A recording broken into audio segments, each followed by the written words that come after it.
سوچ کوي چې د انسان په جسم کې ډېرې زیاتې ستنې نښتې وي نو هغه په څومره تکلیف کې وي. کیسه د لاره نه چالو کېږي کوم چې خپلې خور ته آیس ته ټلیفون کوي او هغې نه معافي غواړي ول چې دې خور دې نه خفه وي او دا یو غلط کارونه کوي او دې ډېرې زیاتو هلکانو سره تعلق هم وي او دا غواړي چې دغه غلط کار پرېږدي. دا د خپلې خور نه ډېر زیات ناراضه وي ځکه خو له هغې ټلیفون نه جګوي او دا یو بیوټي پارلر وي.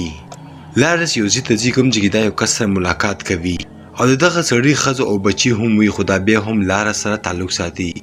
لږ ساعت پس لارس دې ته ووایي چې نن نه پسه به تا سره نه میلاویږم او دا خبره کوي او هلته نه ځي خو بیا دا سړی دې باندې حمله کوي او دا ویساري او دې سره زبردستي کوشش کوي. دغه جنیل نه تښتېږي او خپلې خور ته ټلیفون کوي خو له هغې خور ټلیفون نه جګوي او بل خواته دا سړی دا ډېره ورانه وخي او د یختون نه یې راکاږي ورته وایي که زما نه شي نو بل چا هم به نه شي.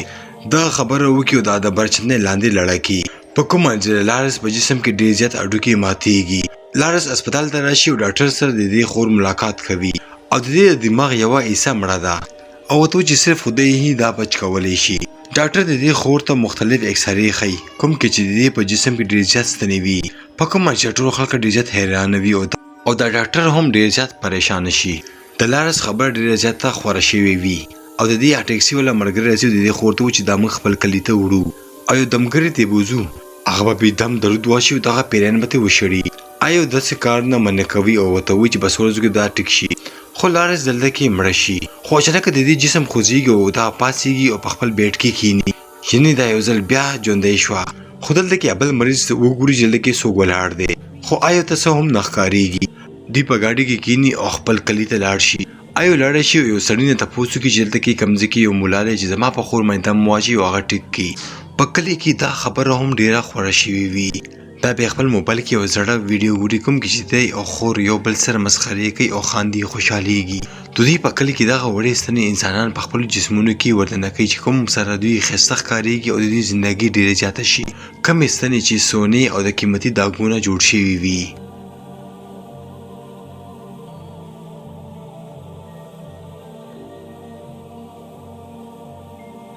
او دا کار یو تور جادو باندې کېږي او دغه ستنې چې کله د انسان په جسم کې ږدي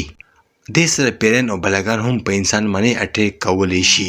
دغه ستنې انسانانو په جسم کې ږدي چې دې سم شي خو کله کله دغه ستنې انسانانو لپاره خطره هم جوړیږي او دغه پیرین یا جنات د انسان په جسمونو کې لاړ شي او هغوی خطرناک هم جوړېدی شي. کم خلک چې دغه ستنې په جسم کې ساتي او که هغه بیماره شي او یا په کمې حادثه کې خوږ شي نو دوی ډېر وخت لپاره په تکلیف کې رنځېږي ولې چې د دې جسم یو جادو سره ګیر وي. دلته کې یو بوت ګوري چې هغې کې دننه انسان وي او هغه څخه شوی وي او هغې کې چینجي هم وي او په دغه بوت کې دا د خپلې خور شکل ګوري خو له هغې دوست چې کله راشي نو دلته کې هر څه نارمل وي. بل ورځ هغه مولا راځي او د لاره د جسم نه هغه ستنې وکاږي په کوم معنی چې لارس پر تکلیف کې وي او هغه ډېر زیات کوشش کوي چې دغه مولا ویسار کړي او داسې ایکټینګ کوي چې په هغې کې دننه څوک شته. دغه ملا دلته نه وتښتېږي او دوی ته وایي چې په دغه جسم کې کوم ستنې دي هغه خطرناکې دي او داسې وګڼي چې دغه جنۍ مړه ده او پرېږدئ. د دې خور دا خبره ونه مني خو دا ملا هلته نه لاړ شي. بله ورځ د دې خور په نیټ باندې یو بل ملا ګوري او دا هلته کې یو ملا را پیدا کړي. اچانک هلته کې بجلي لاړه شي خو کله چې دا شاته وګوري له هغې خور هلته کې اوده پرته وي. په دې په یاره باندې د خور د لاسه هغه موبایل پرېوځي خو کله چې د دې خور موبایل جګوي دا هلته کې مخامخ یوه بلا ګوري خو اچانک بیا هلته نه هغه غیبه هم شي. بیا لارس دې ته اشاره کوي او یو ځل بیا د دې خور ته هغه بلا ښکاري. بیا موږ ته پته ولګي چې هغه مولا مړ شوی دی او له هغې په مخ باندې د زخمونو نشانونه هم وي او یو ګونډه هلک راځي او د کلي خلکو ته وایي چې دا هر څه د دې جنۍ د وجې شوي دي. له لاره ملګری راځي او هغې ته وایي چې موږ به هغه بل مولا ته لاړ شو. په کلي کې اعلان شوی وي چې هغه مولا د یوې بلا د وجې مړ شوی دی. د لاره ملګری راځي او بل مولا سره خبره کوي چې کله هغه مړ شو نو هغې ورته دوا کړې وه خو کله چې دې سړي د هغې باره کې واورېدو نو هغه تیار شو چې د جنۍ مدد به کوم. د دې خور دې نه معافي غواړي چې په هغه شپه ما ستا ټلیفون وجیګ کړی او هغه یو ځل بیا راځي لاره سره کښېني او دا ګوري چې له هغې په جسم کې تکلیف دی او دا چې له هغې په جسم کې کم زخم وي هغه صفا کوي خو په دې کې دا یو سترګه ګوري. په دې باندې دا ډېره زیاته ویرېږي او حیرانه شي. دا هلته کې یو بلا ګوري چې درمانې نه بهر ته راوځي او هغه راځي د دې دا خور یېروي خو هلته کې له لارس هغه ملګری راځي او هر څه نارمل شي. دې دواړه لاره هغه ملګري ته راولي. دا سړی دواړو ته وایي چې بهر ته ودرېږي ولې چې دې په جسم کې ډېرې ستنې دي کینې د جسم په تاسو سره هم وجنګيږي او دغه شان دا مولا د جسم نه غټورې ستنې وکاږي او بیا د لارس د خوري ډیر زیات خبرکان روزي او په لار جسم کې چې کومه بلاوه هغه وچ د دینه نوزم خدا مولا د دې د مخ نه یو ستنه وکاږي او د لار په جسم کې ډیر زیات پیریان وي خدا مولا دینه ډیر زیات ستنې وکاږي او زدا لګ په آرام شي خدغه مولا یو شی وګوري چې د کې وستنه د چاغه نختی دا نروزي او یو ستنه د لساپ نه لیکي نختی دا او کدا د پسوره روکاګل نو دا مړ کې دی هم شي او دا غټوره خبر دا لارس هغه مرګري ته وکی او موږ ته پته لګي چې لارس دغه مرګري سره ډیر زیاته مینا کوي او کله هم دیته نه ویلي ولې چې لارس په حساب سره دغه سړی دومره قابل نه وي چې د سره واده وکي خو لارس هم خپل خور ته ویلي چې ما په خیال دغه لک ما مند خوخوي او کله به ما سره واده ونه کی د دوه یو بل سره ډیر زیاته مینه لري خو کله هم دی یو بل ته نه ویلي لارس اوس پرورو ټکیږي خو د کلی خلک ډیر دلی وی او د دې خور ته بدیر دی وي او د دې خور یو بده خزده او هغه ته پکاره چې مړ شي په دا خبره مانی آیو ډیر زیاته وجاړي الته کې ګونډه الک راشو د دې لمور باره کې ډېرې خبرې دي ته وکي او ته چې ستا مور هم ساله خور په شانتي وا او ډېر الکانو سره تعلقات هم وو او ته چې بهشکه لاړ شي یو پولیس افسر نه تاسو کا هغه پولیس استاد مور خپلوي انډیوالي وا او تاسو پلانان هم جدا دي پته خبره مانی آیو ډېر زیاته خفه شي آیو راځي د پولیس نه تاسو کې خواوته چې تاسو مور ډېر خسته وا او د کلی ډیر خلکو غوښتو چې هغه سره مینا کړي وي او واده کړي وي خو کله چې ستامور یو سړي سره واده کو نو هغه نه لار سره پیدا شو او بیا ستامور یو بل واده کو چې هغه نه ته پیدا شو خو آیو سړی راجیک شو او ستامور یې مړاکا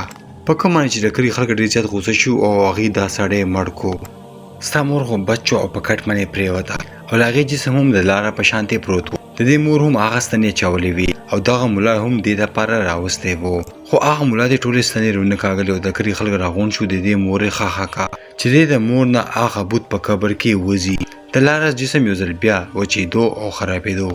د دې مرګري وایي چې موږ ته پکار چې د جسم بز سي پریدو ولې چې موږ په خپل پوره کوشش وکړو هغه پولیس سړی راځي او آیو ته و چې چانه ته پیدا شوی وي هغه سړی زیم یعنی ته زما لوري او زه ستا پلار یم په دې خبره باندې آیو ډېره خفه شي ورته لاړ شي بل خواته موږ هغه پیرې په لارس کې ګورو چې هغه بالکل سم شوی وي او هغه غواړي چې خپل مرګري سره ملاو شي او نږدې وته ورشي آیو چې کله واپس راشي دا وګوري نو هغه یو ځل بیا خراب شوی وي او دا جنې د څه فکر کوي چې دغه جنې سره د زیاتې کول او د نه فائدہ غسه او ته وشي نه تلاړ شه دالته کې بیا ګونډاګار ګوري چې لاره کوړه روان وي خدای ایساره او هغه وسار نشي دی یو بل سره پجنګ شي آیو پکور کې وړه جنې ګوري چې هغه چرته بوزي کوم ځکه چې دا خپل مور ګوري او هغه جنې راشي په آیو معنی عمله وکي خو هغه پولیس سړی او بل مرګري راځي دا عدالت نه بچ کوي خدا سړی دې ته و چې لارس مړ شوی دا او یو بوت راغلی دی په جسم باندې قبضه کړی ته خلک مړ کوي هغه آیو هغه پولیس ته و چې تاسو بهر ته لاړ شئ دلته کې جادو منتر شروع کی لارس او دغه مور یو شانتی وی ولې چې هغه مولا د دې لمور د جسم نم ټورستاني نیوي او کاګری او د جسم نوم نوزي ځکه خو هغه یوې خزي دا په قبر کې اچوري وا او غوښتو چې په قبر کې د من جادو منتر وایي او کله رسوم ټیک نشو نو دا به هغه قبر ته وړي او خپل مور سره خخوي بل خواته کې هغه ګونډه خا سړی کله کې خلکو ته وایي چې موږ ته پکار چې دا خزه دغه کلینه وشړو او بیا دا ټول خلک غوسه شي او لارس کور طرف ته روان هم شي بل خواته کې هغه مولا جادو منتر کوي خو دغه جنې لري لړکی او دغه شانتي بده کې هم یو بوت لاړ شي او دغه شانتي دي دوه الده کې بجنګ مانی شي د دوه د یو جانور غوند کې आवाजونه هم وکاږي خو به الته کې دا مولا وګور چې لارس ټک شوی دا او څنګه چې د اخري سن لاغې جسم نه وکاږي لارس په عمله وکي او لاغې د مړې نټوله چمړه وخوري او د سیمه معلومیږي چې هغه د ویني وګي دا هغه پولیس سره د په کپړه کې توکي وته و چې د موږ د مور کبر توړو خو غوتل ته کې هغه د کلی خلک راشي او دوی د پولیس سره مړ کی خود شاته په دروازه باندې آیو او داغه مرګره دا په یو گاډي کې واچي او قبرستان ته وړي خود دلته کې هغه ګونډه دی پسې شوی وي خود لارس مرګره په دې باندې گاډي وخیږي او مړ کی دوی دوه اوس یو قبرستان ته ورسیږي آیو دلته کې بزمکه مانی یو کاڼي مانی په کپړه ګوري چې تړلې او آیو ته احساس کیږي چې متا کا قبر دې کمزګي د مامور خخه دا چې کله قبر کلو کې د خزه بګي سلامته پرته وي او دا غبوت یو ځل بیا راځي دګ نه نوځي او په آیو منی حمله کوي خو لارس مرګر راځي او دا بچ کی خو لارس را پاسیو دا کسړې مړ کی خو لارس یو ځل کې بیا نورمال کیږي د خپل خورته غاړه ور کوي او آیو دینه معافي غواړي او دا په پوښي چې دا غبوت چې ماسه چلا کی خدا د دې کور کې په قبر کې ولړ کی او دغه شانتي هغه بوت وتښتیږي او بیا ایو راپاسي بیلچې باندې دغه قبر واپس ډکوي او خاوره پې اچوي او دغه جنۍ واپس په ګاډي کې کینی او واپس کور ته لاړ. اصل کې چې دغه ستنې چا په جسم کې لاړې شي هغه په سکون کې نه وي او چې څو پورې دغه ټولې ستنې جسم نه ونه کاږي دغه ستنې یو انسان وکاږلی شي کوم انسان چې د بل انسان په جسم کې اچولې وي او دغه فلم کې موږ ته ښایي چې خوبصورتي حاصل کولو لپاره انسانان کم حد ته تللی شي او موږ ته پکار دی چې کوم جادو منتر مانی نه په بل انسان یې وکړو او نه په خپل ځان. دا خو په وختي تور باندې تاسو ته خوشحالۍ درکولی شي خو بقایي زندګي ستاسو خرابولی هم شي.